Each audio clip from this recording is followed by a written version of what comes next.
At 2:47 p.m. on December 13, 1943, Technical Sergeant Walter Ohlrich stood beside a P-51 Mustang at RAF Debden in Essex, England, watching his pilot prepare for a mission that would probably kill him.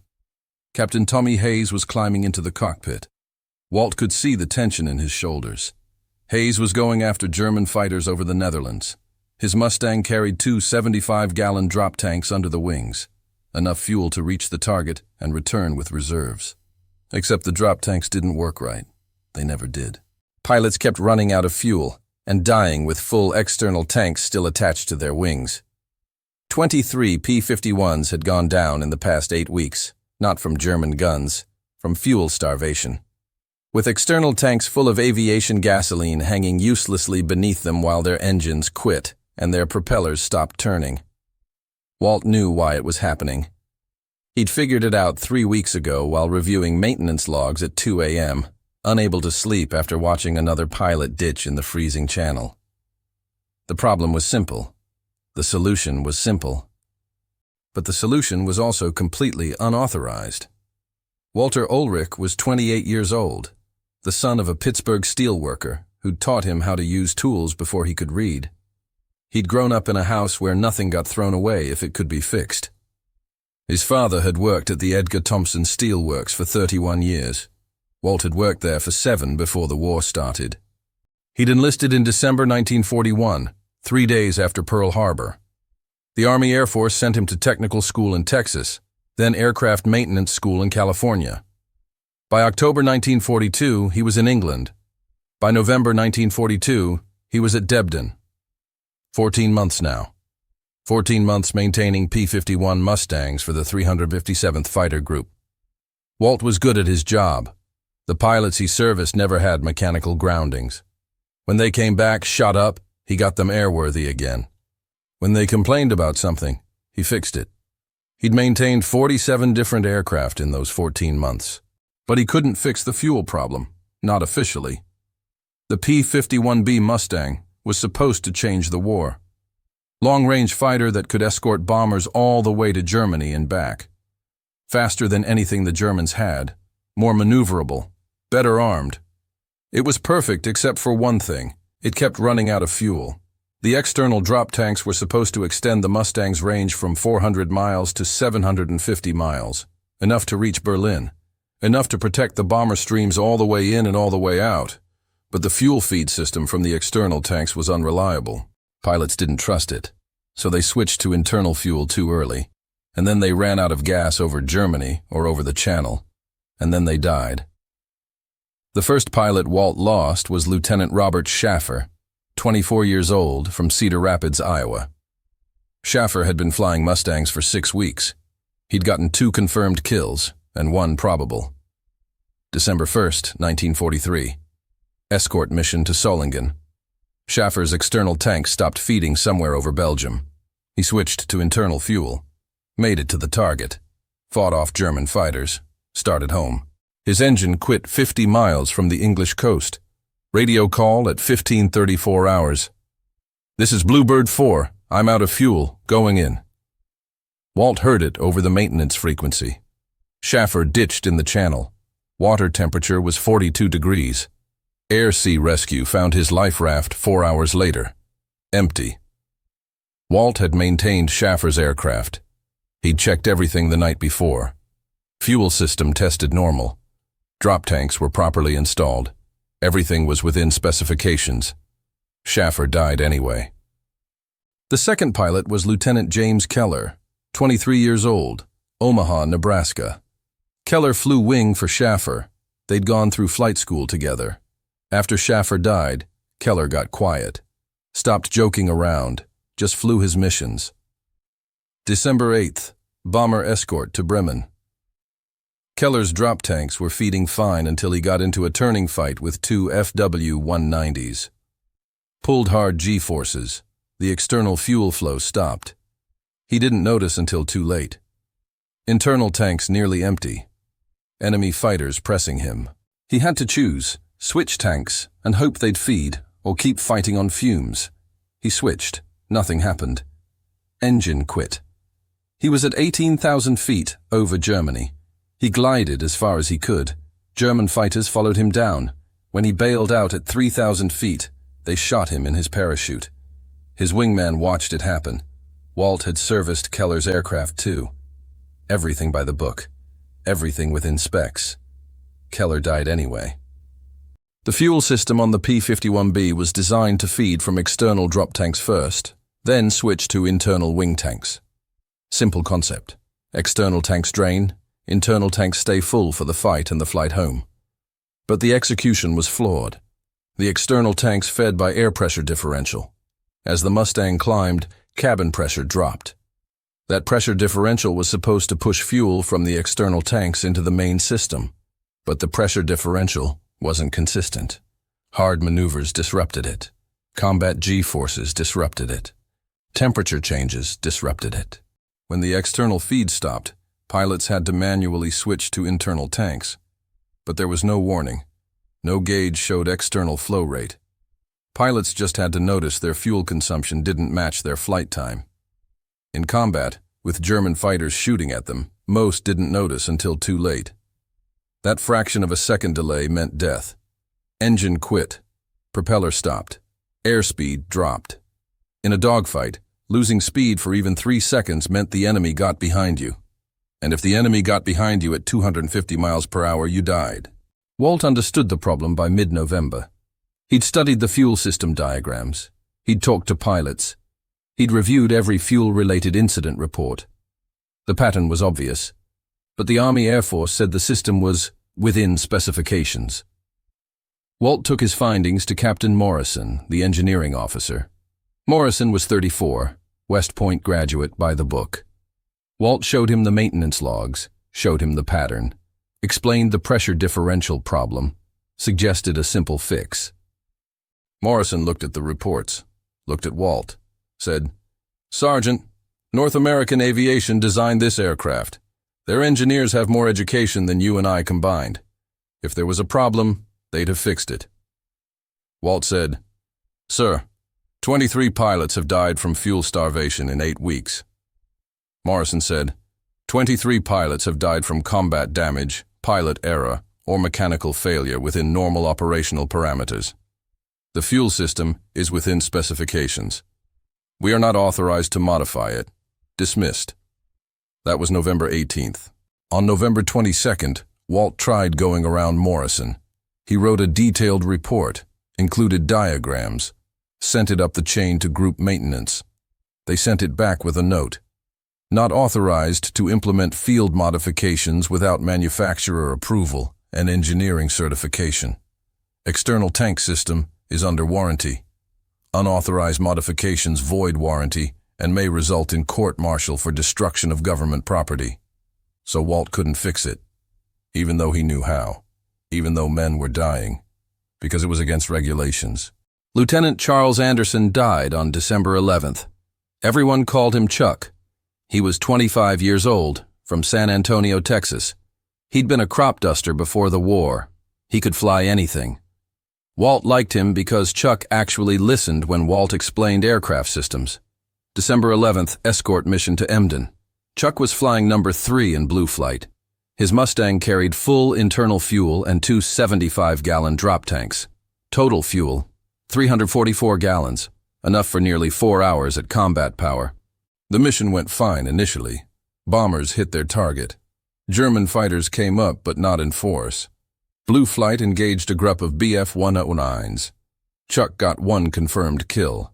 The 109 exploded at 22,000 feet. Beautiful shot. Then he pulled hard left to avoid another 109. 6 G-forces. The external fuel stopped feeding. He didn't notice immediately. Stayed in the fight. Shot at another 109. Missed. Checked his fuel gauge. Internal tanks showed half empty. He'd been flying for 90 minutes. Internal tanks should still be full. His radio call at 14-12 hours. Blue 3, my internals are half gone. Externals aren't feeding. Blue leader. Switch to reserve. Chuck. Roger, switching. 30 seconds later. Still not feeding. Blue leader. Head for home, we'll cover you. Chuck turned west. He was 380 miles from Debden. Half tanks wouldn't get him home. He tried everything. Switched fuel selectors, rocked the wings to slosh fuel. Nothing worked. The external tanks hung there full of fuel he couldn't access. At 14:48 hours, his engine quit. He was at 19,000 feet over the Netherlands. He called it in, glided toward the coast. German flak batteries tracked him. At 8,000 feet, they opened fire. Blue Flight saw the shells explode around him. Chuck's last radio call at 14:53. "Tell Walt I should have listened when he said," then static. Blue Leader circled the area, saw the crash site, no parachute, no survival radio. Chuck had gone straight in.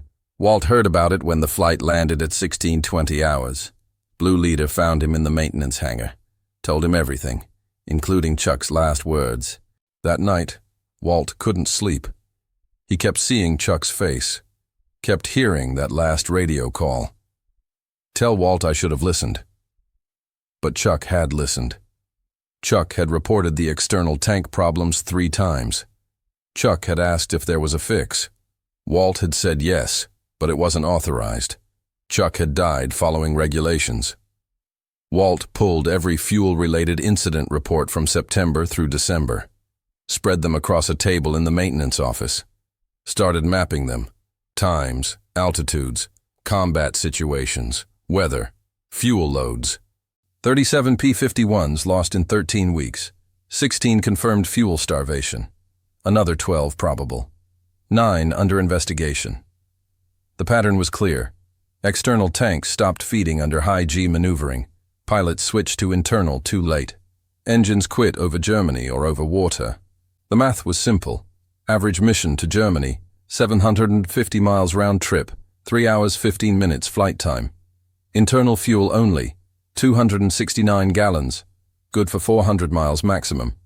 External tanks, 150 gallons, extending range to 750 miles.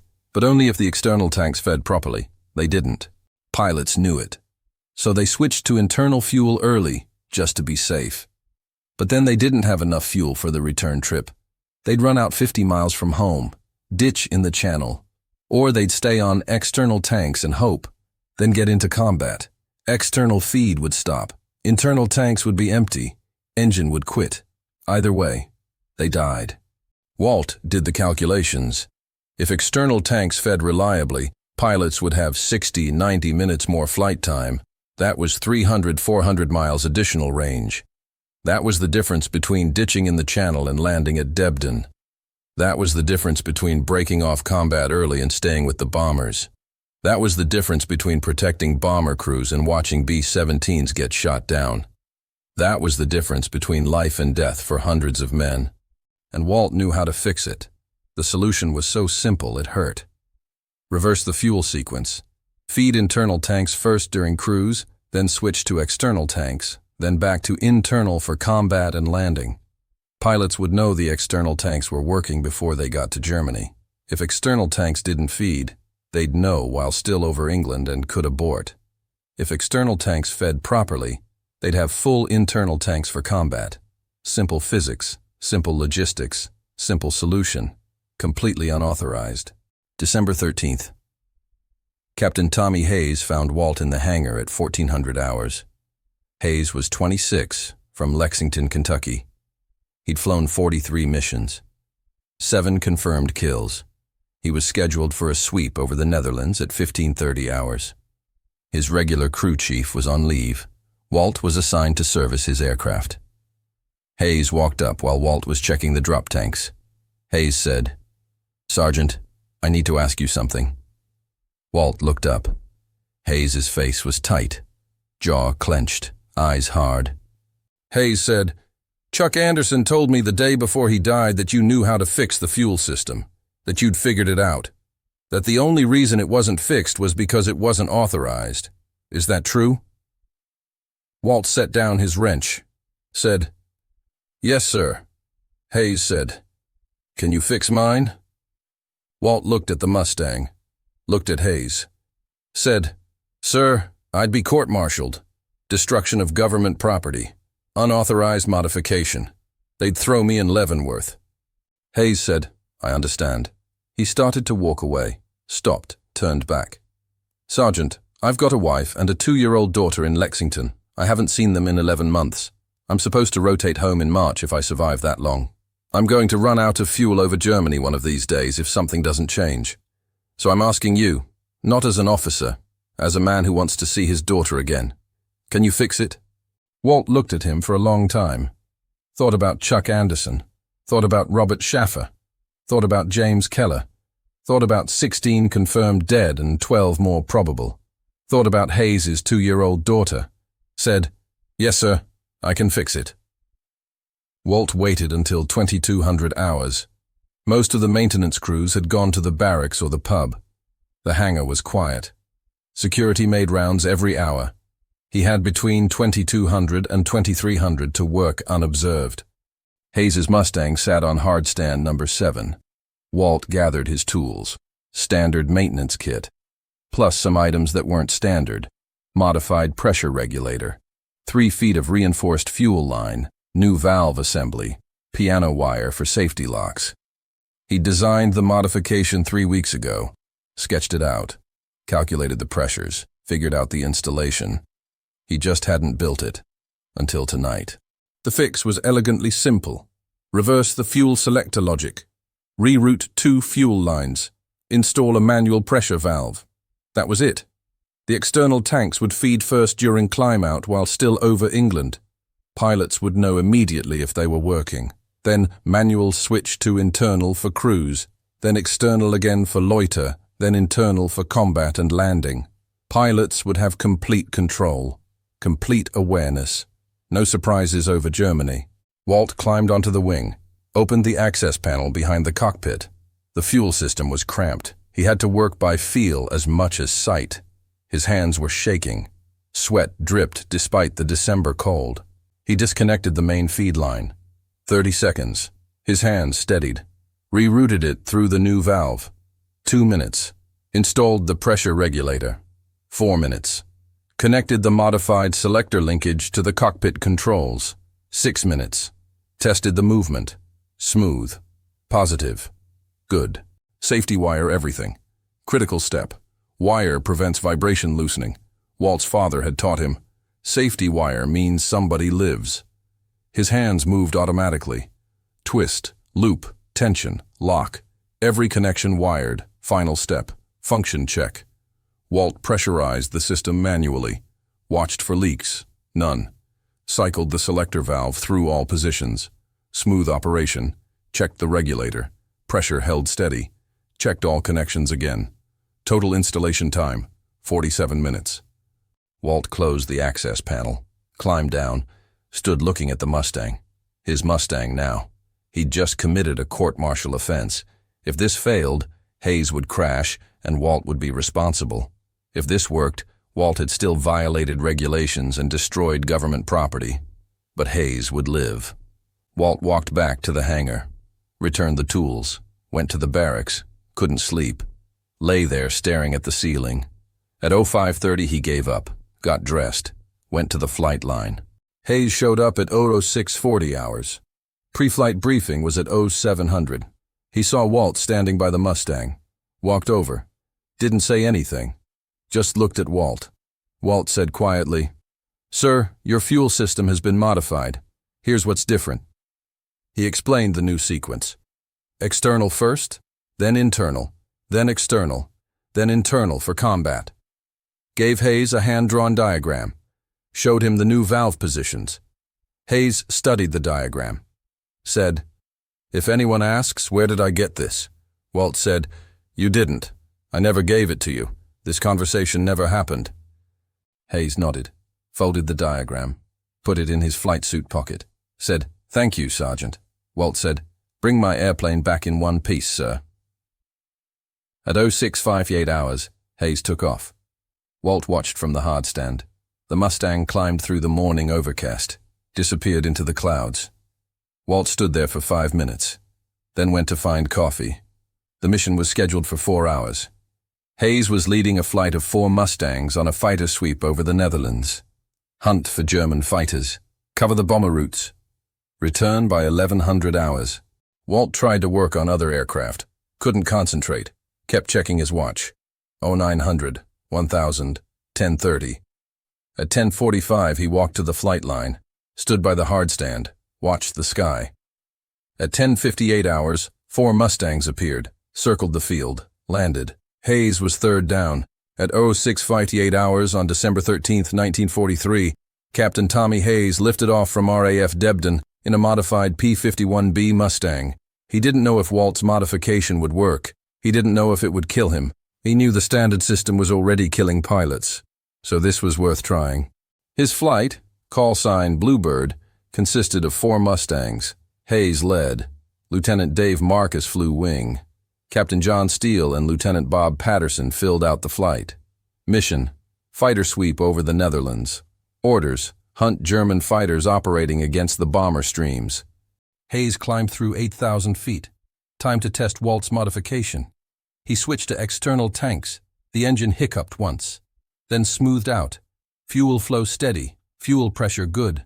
External tanks feeding perfectly. By 07:15, Bluebird flight crossed the English coast at 12,000 feet. External tanks still feeding, no problems. Hayes felt his tension ease slightly. Over the North Sea, he switched to internal tanks. Engine continued smoothly. He'd burned about 20 gallons from the external tanks. He switched back to external. Perfect transition. Walt's modification was working. At 07:42, they crossed the Dutch coast. Ground fire came up but fell short. They climbed to 18,000 feet. Hayes scanned the sky. Clear blue above, broken clouds below. No contacts yet. The engagement started at 814 hours. Marcus called it out. Bluebird lead. Bandits 3 o'clock low. 8 contacts. Looks like 109s. Hayes looked right. Saw them. 8 Bf-109G fighters at 14,000 feet flying northeast. They hadn't seen the Mustangs yet. Perfect bounce opportunity. Hayes. Bluebird flight. Drop tanks. Arm guns. We're going down. 4 Mustangs jettisoned their external tanks. Hayes watched his tumble away. His internal tanks showed full. Walt's modification had worked perfectly. He had maximum fuel for combat.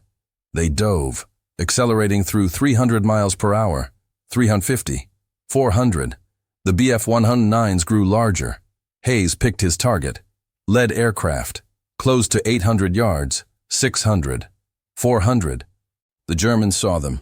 Broke hard left. Hayes followed. His target pulled into a climbing left turn. Hayes yanked his stick. 6 G-forces crushed him into his seat. Vision tunneling. Gray edges. Fight it. Stay conscious. He squeezed the trigger. His .450 caliber machine guns roared. Tracers arced out. Wide left. He adjusted. Pulled more lead. Fired again. Still behind. The 109 was out-turning him. Standard tactic. Bf-109s could turn tighter than P-51s. Hayes broke off. Extended. The 109 pilot reversed. Came after him. Bad decision. Hayes had more speed. He zoomed up. Rolled inverted. Split S. Came down behind the 109. Now he had the advantage. But his fuel. Combat maneuvering burned fuel fast. He'd have to check his... No. The internal tanks were full. Walt's modification meant he'd started combat with full internals. He didn't have to worry yet. That mental freedom changed everything. Hayes closed on the 109 again, 600 yards. The Germans started a hard right turn. Hayes followed. Normal P-51 behavior. Slight control delay entering a turn. Split-second lag while the aircraft responded. Except there wasn't any lag. The Mustang snapped into the turn instantly. Hayes felt it. Crisper, faster response. He didn't understand why. Didn't matter. He was gaining on the 109. He pulled inside the German's turn. Impossible geometry. His nose tracked across. Lead computing naturally, centered on the 109's fuselage. Range 400 yards. Hayes fired. The 50 cals hammered. Solid burst. 2 seconds. The rounds walked up the 109's fuselage from tail to cockpit. Metal shredding. Pieces flew off. The canopy disintegrated. The 109 snapped inverted. Spun down. No smoke. No fire. Just stopped flying. The pilot didn't bail out. Hayes watched it fall into the clouds at 8,000 feet. First kill. No time to celebrate. 2 more 109s diving on Marcus. Hayes called, "Bluebird 2, brake right." Marcus broke. The 109s overshot. Hayes reversed hard. The Mustang responded instantly again. Tighter turn than he'd ever felt. He came around inside the German's turning circle. Second 109 in his sights. Range 500 yards. Hayes fired. Long burst. 3 seconds. Tracers converging. Hits on the wing route. Cannon ammunition exploded. The 109's right wing separated. Aircraft tumbled. Pilot bailed out at 12,000 feet. Second kill in 3 minutes. The remaining 6 109s saw 2 of their number go down and decided to fight. Smart decision against standard P-51s. Bad decision today. Hayes's Mustang was different. It turned tighter. Responded faster. He had more fuel, more time, more options. Steele called, "Lead, I've got 2 more coming down, 6 o'clock high." Hayes looked up.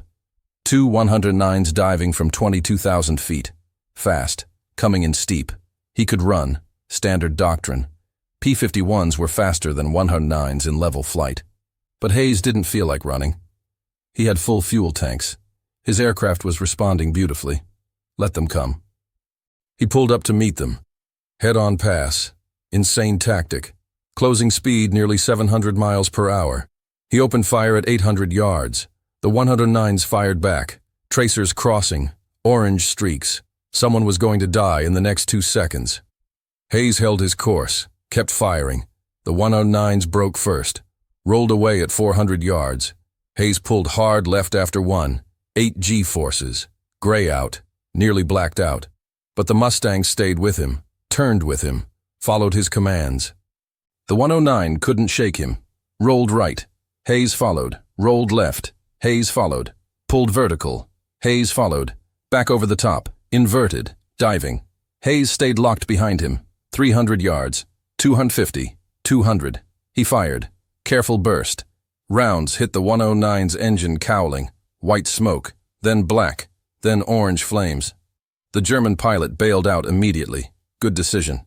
His aircraft exploded 6 seconds later. Third kill. Time, 0822 hours, 8 minutes since combat started. Hayes checked his fuel. Internal tanks, 3/4 full. He'd burned maybe 40 gallons. He had over 180 gallons remaining. Enough for another hour of combat plus the flight home. Enough to keep fighting. The remaining 4 109s tried to disengage. Hayes let them go. You didn't chase retreating enemies over their own territory. That's how you got shot down. But the Germans made a mistake. Instead of diving away, they climbed. Hayes called, "Bluebird flight, they're climbing. We've got more speed, let's take them." 4 Mustangs went to full power, climbed after the 109s. The Germans had altitude, but the Mustangs had energy. Classic fighter equation. At 24,000 feet, Hayes caught the rear 109. The German pilot saw him coming. Tried to turn. Too slow. Too high. Not enough air. His 109 wallowed. Hayes fired from 400 yards. Slight deflection shot. Led him perfectly. Rounds hit the cockpit area. The 109 nosed over. Spiraled down. 4th kill for Bluebird flight. Marcus got another one at 25,000 feet. Clean snapshot. The 109 exploded. Beautiful kill. The remaining 2 Germans dove away at full power. Let them go. Combat over. Time, 0829 hours. Total engagement, 15 minutes. Bluebird flight, 5 confirmed kills, 0 losses, 0 damage. Fuel remaining, enough to patrol for another 30 minutes if needed. Hayes checked his aircraft. Everything normal. Engine temperatures good. Oil pressure good. Fuel pressure good. The external tanks were gone, but the internal tanks were still 3/4 full. In a normal Mustang with standard fuel system, he'd be critically low right now, heading home immediately. Instead, he had options. Hayes led Bluebird flight on a patrol pattern for another 20 minutes. Covered the bomber withdrawal routes. No more enemy contacts. German fighters had pulled back. Smart decision after losing 5 aircraft. At 0850, Hayes turned west. Set course for Debden. Throttled back to cruise power. Checked his fuel every 5 minutes. Plenty remaining. They crossed the Dutch coast at 0905. Over the North Sea at 0910. English coast at 0935. Hayes kept thinking about the combat. His Mustang had turned better than ever before, responded faster. He didn't understand why. Maybe he'd just flown better. Maybe adrenaline. Maybe luck. Or maybe Walt's fuel modification had changed something else. Something subtle. Weight distribution, balance, center of gravity. Engineers would figure it out later. RAF Debden appeared ahead at 10:55 hours. Hayes called the tower, got landing clearance. Bluebird flight entered the pattern. Hayes landed third at 10:58. He taxied to hardstand number 7, shut down the engine, sat in the cockpit for a minute, hands shaking, adrenaline wearing off. He'd just killed 3 German fighters, survived a knife fight dogfight, and he still had 65 gallons of fuel remaining, impossible with the standard fuel system. Walt was standing by the hardstand when Hayes climbed down. Their eyes met. Hayes said simply, "It worked." Walt nodded, said, "Good." Nothing else. What else was there to say? Hayes pulled out the diagram Walt had given him that morning, handed it back. Walt took it, folded it, put it in his pocket. Hayes said, "I had 3 kills today. Stayed in the fight 15 minutes. Flew home with fuel to spare. Your modification didn't just work. It changed the airplane." Walt said, "Sir, the airplane's the same. You just had the fuel to use it properly." Hayes looked at the Mustang, back at Walt, said, "Can you do the rest of the squadron?" Walt said, "Sir, I could, but I'd be court-martialed." Hayes said, "Let me handle that." 6 other pilots had been airborne during Bluebird flight's mission.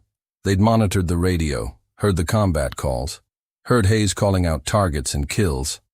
3 kills in 15 minutes. That was exceptional. But what really got their attention was Hayes's fuel reports. Standard procedure. Pilots called fuel state every 30 minutes.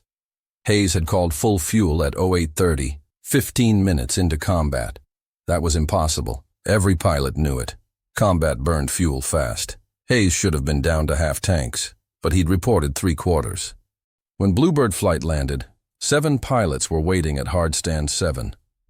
They wanted to know what was different about Hayes's airplane.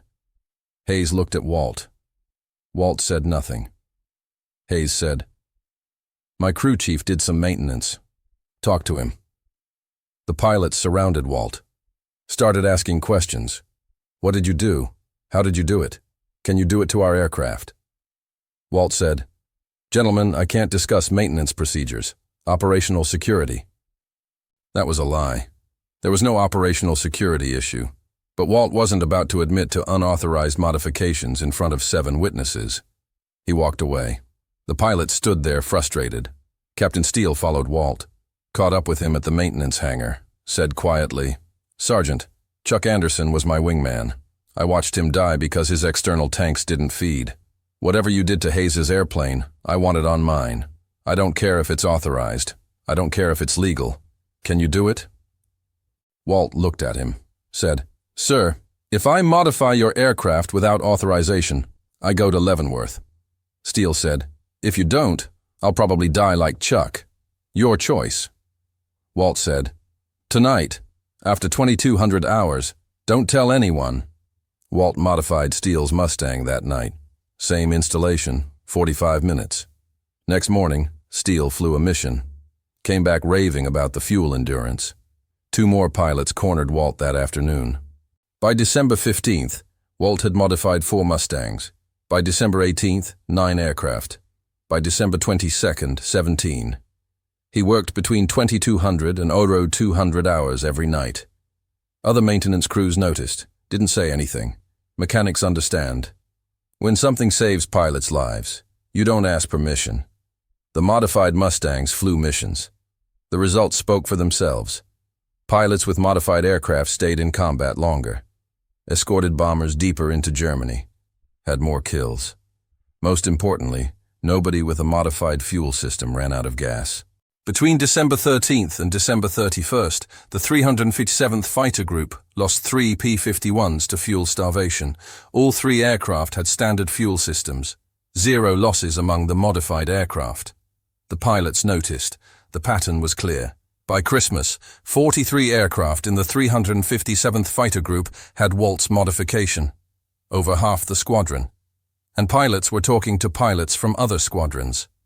Word spread to the 4th Fighter Group at Debden, to the 352nd at Bodney, to the 56th at Halesworth.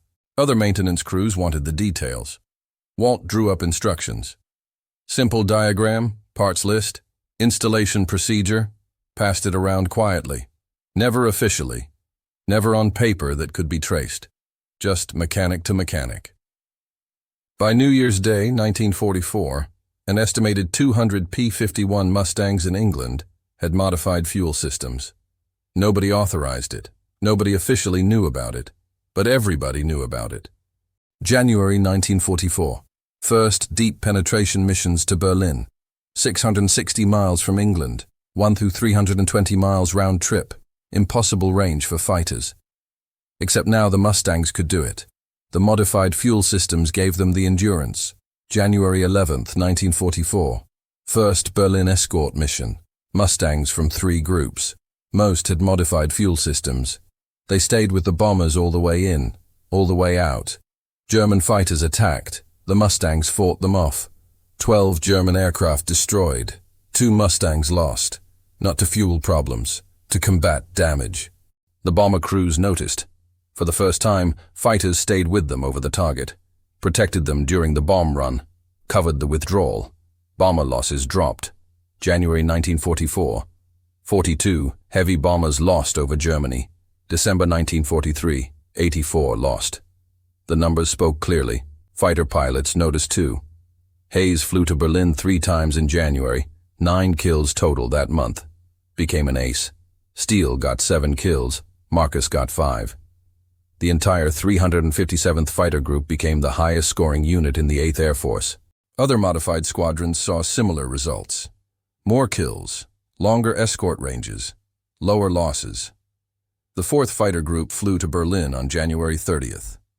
Claimed 18 German fighters destroyed, lost 0 aircraft to fuel problems. Statistics from January 1944. Mustang groups with predominantly modified fuel systems. 127 confirmed kills, 8 aircraft lost to fuel starvation. Mustang groups with standard fuel systems.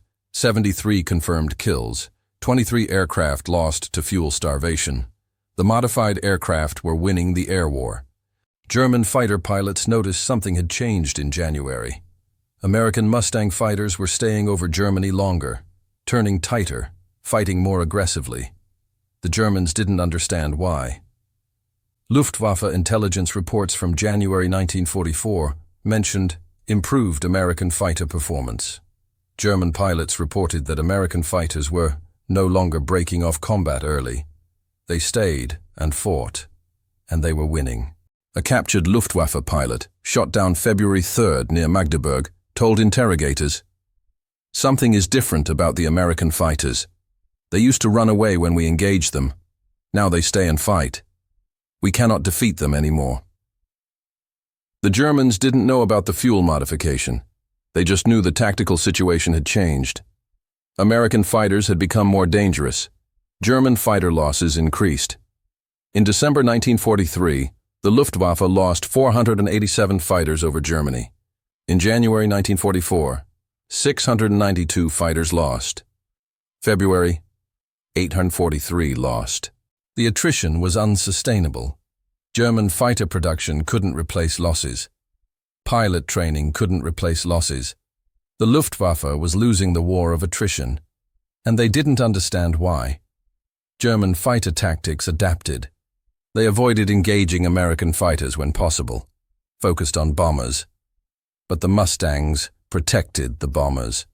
The Germans couldn't get through. Bomber losses dropped. German industrial capacity suffered.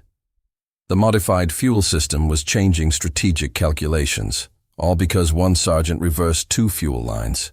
Captain Morrison discovered the modifications on January 8th.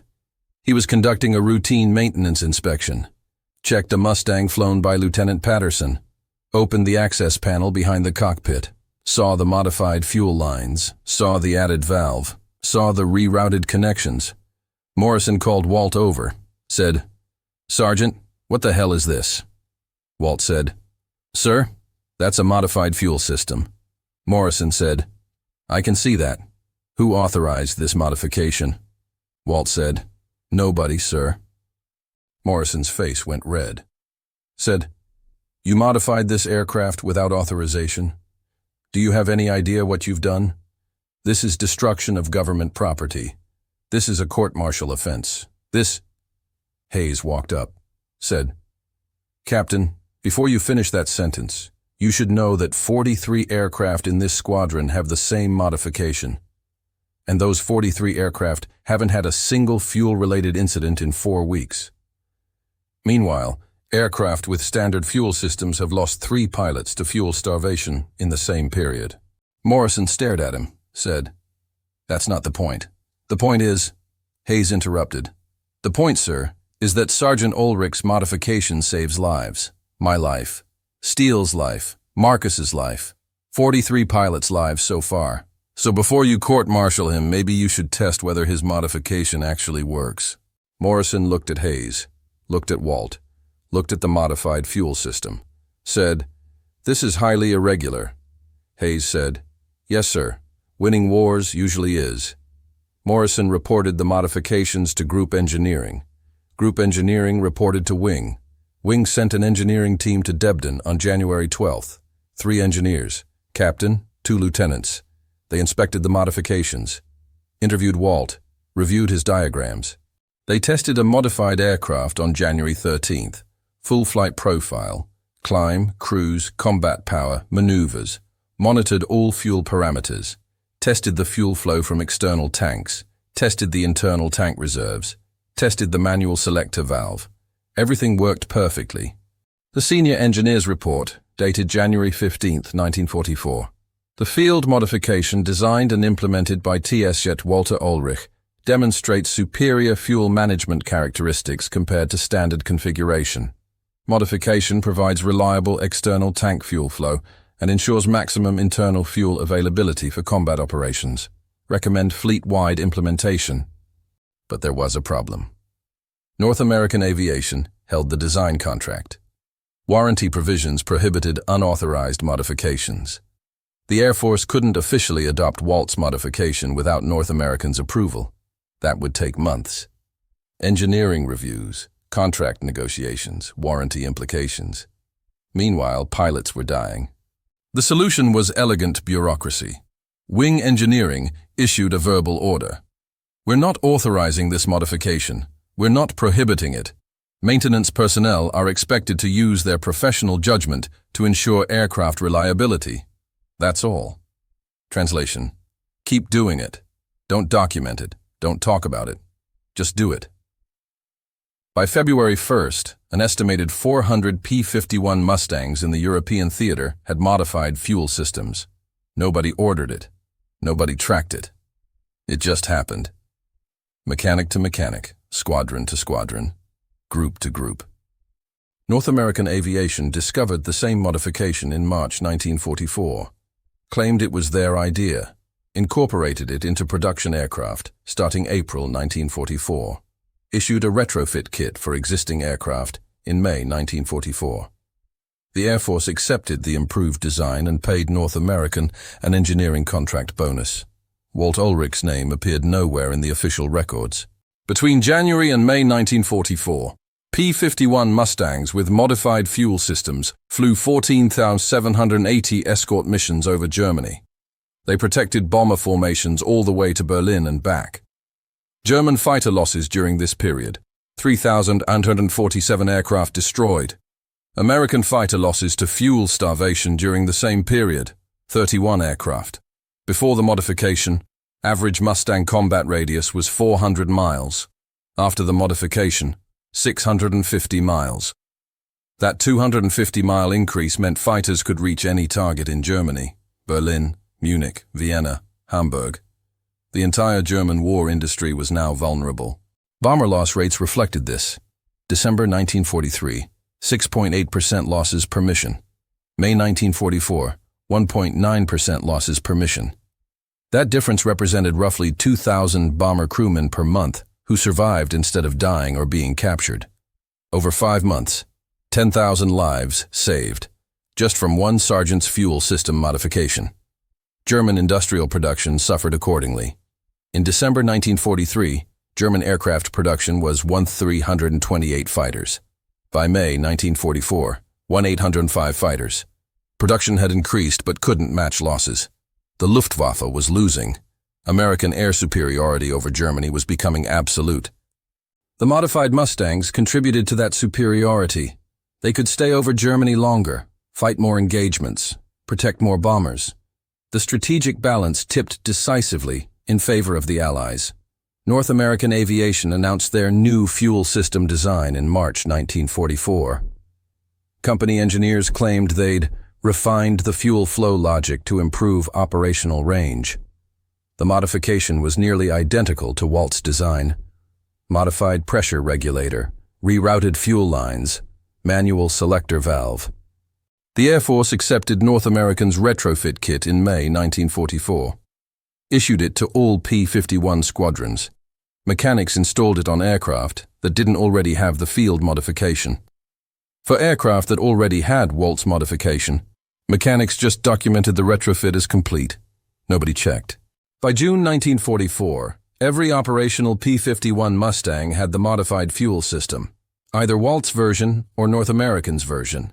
They were functionally identical. D-Day invasion, June 6, 1944. P-51s provided air cover over Normandy. They stayed on station for hours. German aircraft couldn't interfere. The invasion succeeded partly because fighters had enough fuel to maintain continuous coverage. Throughout summer 1944, the air war over Germany intensified. Mustangs flew deeper into Germany, stayed longer, fought more. German fighter losses became catastrophic.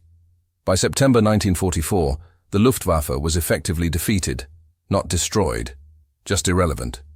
Too few aircraft, too few experienced pilots, unable to contest American air superiority.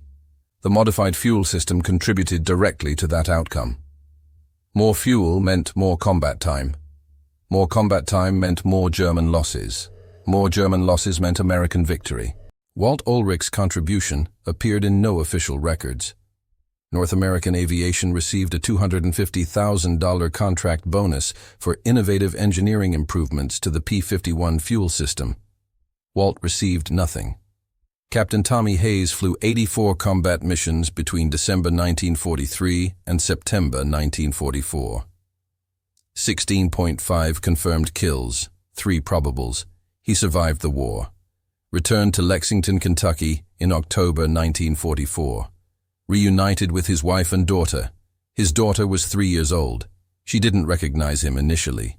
Hayes worked as an insurance agent after the war, never talked much about combat. When people asked, he'd say he was a fighter pilot. If they pressed for details, he'd mention that his crew chief was the real hero, a sergeant who'd saved his life. Most people didn't understand what he meant. Hayes and Walt stayed in contact. Annual Christmas cards, occasional phone calls. In 1967, Hayes wrote Walt a letter. "I think about you every year on December 13th. That's the day you saved my life. I got to watch my daughter grow up because of what you did. She got married last year. I walked her down the aisle. I thought of you then. Thank you." Captain John Steele flew 67 missions, 14 kills, survived the war, became a commercial pilot, flew for TWA for 32 years. He visited Walt in Pittsburgh in 1979, brought a bottle of bourbon. They sat in Walt's garage. Steele said, "I should have died in December 1943. We both know it. I lived because you broke the rules. I'm grateful." Lieutenant Dave Marcus flew 52 missions, 11 kills, shot down over Berlin in June 1944, captured, spent 11 months in Stalag Luft III, survived, came home, became a doctor, died in 1998 at age 79. Walt Ohlrich maintained aircraft at Debden until May 1945, VE Day. War over in Europe. He'd serviced 163 different P-51 Mustangs during his time at Debden. Modified fuel systems on 68 of them personally. Taught 31 other mechanics how to do the modification. 0 fuel-related losses on any aircraft he maintained. Walt returned to Pittsburgh in July 1945, back to the steel mill, back to his father's house, married in 1946, 2 daughters, worked as a tool and die maker for 38 years, retired in 1983. Calculating exact numbers is impossible, too many variables, but historians have attempted estimates based on available data. Here's the math. December 1943, 23 P-51s lost to fuel starvation in 8 weeks. That's 2.9 losses per week. January through May 1944, 31 P-51s lost to fuel starvation in 20 weeks. That's 1.55 losses per week. Difference: 1.35 fewer losses per week. Over 20 weeks, 27 aircraft saved.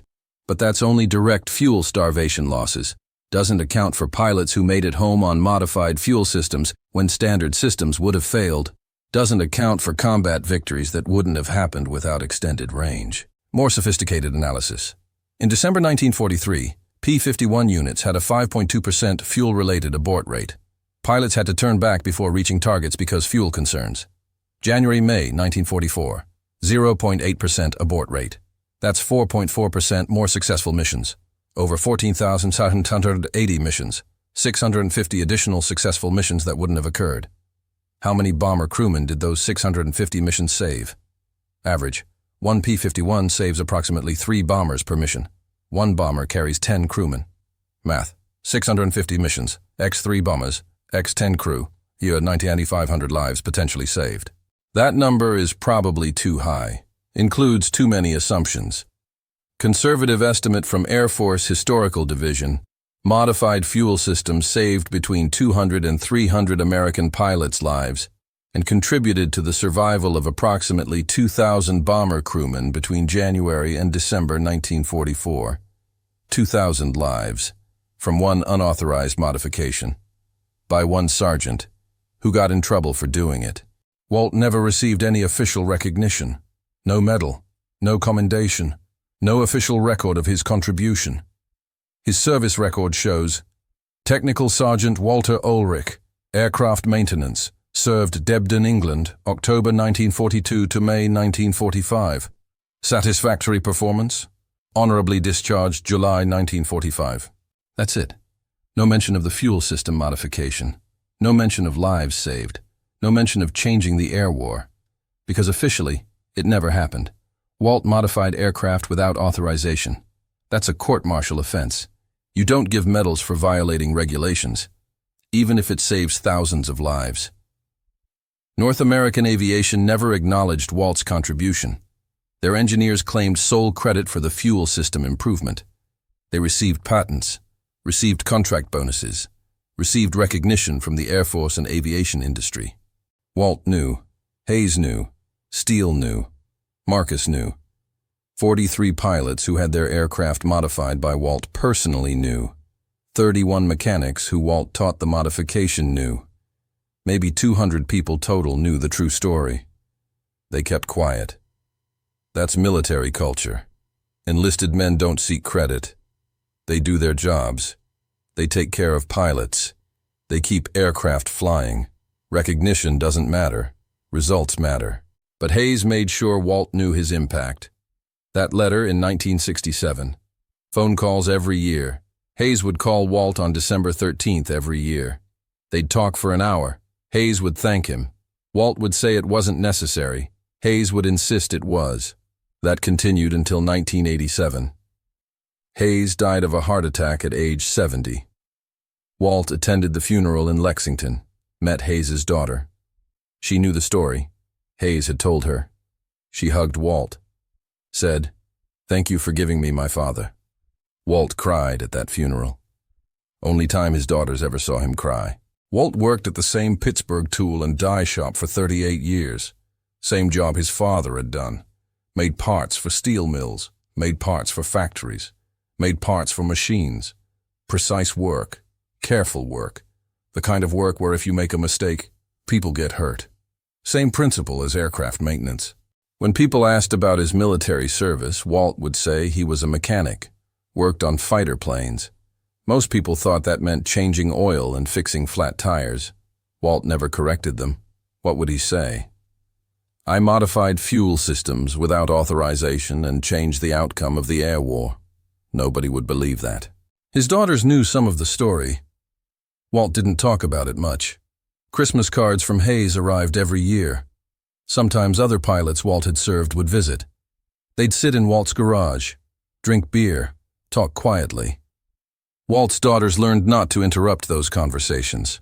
After Hayes died, the annual December 13th phone calls stopped.